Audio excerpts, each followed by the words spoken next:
असे काही नियम आहेत. दारावर आलेला भिक्षू, दारावर आलेला याचक बिनमुख न पाठवणं हा त्याचा नियम आहे. त्यामुळे साधारणपणे तर हा यज्ञ कोणी करत नाही. परंतु जर याचं पुण्य जर प्राप्त करायचं असेल तर तीर्थक्षेत्रावर फक्त एका जणाला जर अन्नदान केलं तर त्याचा अश्वमेध यज्ञ प्राप्त केलं एवढं पुण्य भेटतं.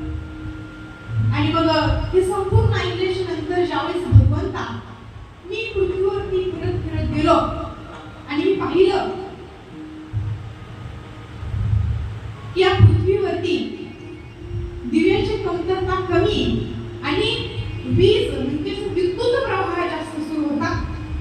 या ठिकाणी मद्यपान, मांसाहार जास्त म्हणलेला आहे. स्त्रियांचा अपमान, स्त्रियांची अवहेलना